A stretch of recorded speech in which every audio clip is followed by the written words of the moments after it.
You were both in Skull and Bones, the secret society. It's so secret we can't talk about it. What does that mean for America? The conspiracy theorists are going to go I'm on. sure they are. I don't know. I haven't seen the web. Number 322? First of all, he's not the nominee. And, look, I look forward... Are you prepared to lose? No, I'm not going to lose. You both were members of Skull and Bones, a secret society at Yale. What does that tell us? Not much, because it's a secret. Is there a secret handshake? Is there a secret code?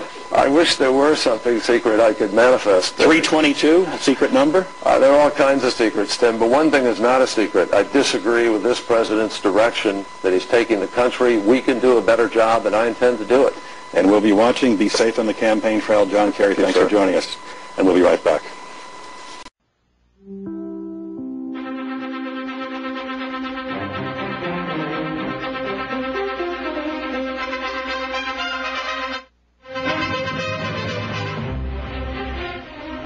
I'm Tom Brokaw, NBC News, and it is my sad duty to report this afternoon that my friend and colleague, Tim Russert, the moderator of Meet the Press and NBC's Washington bureau chief, collapsed and died early this afternoon while at work at the NBC News Bureau in Washington.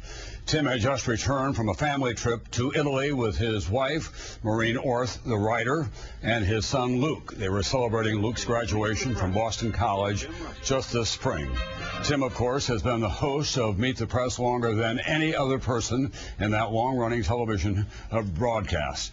And he has been a very familiar face on this network and throughout the world of political journalism as one of the premier political analysts and journalists of his time. Tim, 58 years old, grew up in Buffalo, and he wrote a #1 best-selling New York Times book called Big Russ and Me about his childhood and especially about his relationship with his father, Big Russ. That was followed by another #1 New York Times bestseller called The Wisdom of Our Fathers. That book was inspired by the many letters that he received from other children talking about their relationship with their fathers.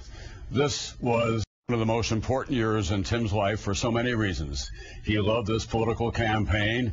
He worked to the point of exhaustion so many weeks, not just on Meet the Press, but on MSNBC and with our colleague Brian Williams, of course, during the debates and on special coverage on NBC Nightly News.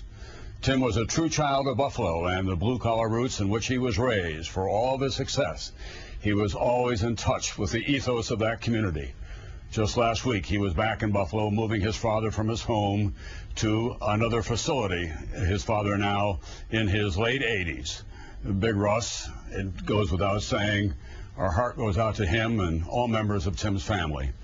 Tim loved his family, his faith, his country, politics. He loved the Buffalo Bills, the New York Yankees, and the Washington Nationals. He, of course, had season tickets to that team when they moved to Washington. We'll have additional details throughout the evening here on NBC News and MSNBC, of course. Brian Williams will have continuing coverage. But to repeat, our beloved colleague, one of the premier journalists of our time, Tim Russert, died this afternoon after collapsing at work at the NBC News Bureau in Washington, D.C. And I think I can invoke personal privilege to say that this news division will not be the same without his strong, clear voice. He'll be missed as he was loved greatly. I'm Tom Brokaw, NBC News in New York.